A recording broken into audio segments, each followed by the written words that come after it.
Sa episode ng It's Showtime kamakailan lang, nagbigay ng malaking sorpresa si Vice Ganda nang ibunyag niya sa harap ng maraming manonood ang tunay na relasyon ni Paolo Avellino at Kim Chiu. Hindi may iwasang maantig ang damdamin ng mga tagahanga sa pag-amin na ito na tila ba matagal nang pinag-uusapan sa likod ng kamera. Maraming beses nang napabalitaan at pinag-usapan sa showbiz ang posibleng pagtitinginan ni Paolo at Kim, ngunit hanggang sa pag-amin ni Vice Ganda, hindi ito lubos na kinumpirma ng dalawa. Sa kabila ng mga paparating na haka-haka at mga larawan na nagpapakita ng kanilang pagiging magkasama, nanatiling pribado at personal ang kanilang buhay pag-ibig. Ngunit sa pagkakataong ito, tila ba nagbago ang lahat? Sa isang masayang eksena sa programa, tinanong ni Vice Ganda si Kim Chiu ng isang tuwang-tuwang tanong, kailan ang kasal niyo?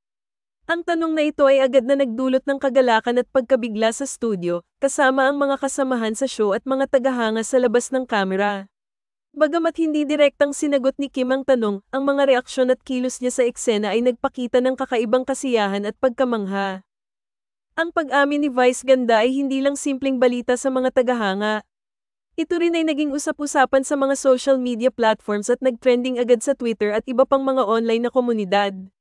Maraming netizens ang nagbahagi ng kanilang mga reaksyon, mula sa pagkakatuwa hanggang sa pagtataka kung gaano nakatagal ang kanilang pagtitiis sa pagtatago ng kanilang totoong relasyon.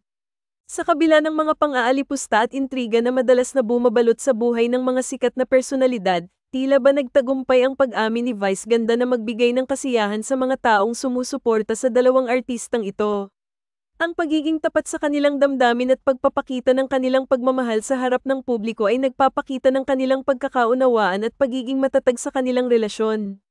Dahil dito, maraming fans ang naniniwala na ang pag-amin na ito ay maaaring maging simula ng mas matatag na pundasyon para sa kanilang relasyon. Ang pagiging bukas at tapat sa isa't isa ay nagbibigay diin sa kanilang determinasyon na harapin ang mga hamon ng buhay na mayroon sila at sabay-sabay na lumaki at magtagumpay.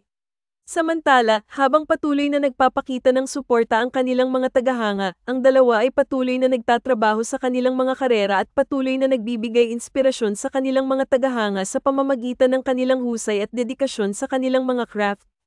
Sa kabuuan, ang pag-amin ni Vice Ganda tungkol sa tunay na relasyon ni Paolo Avellino at Kim Chiu ay naging isang pagdiriwang ng pag-ibig at pagkakaunawaan sa harap ng madlang people.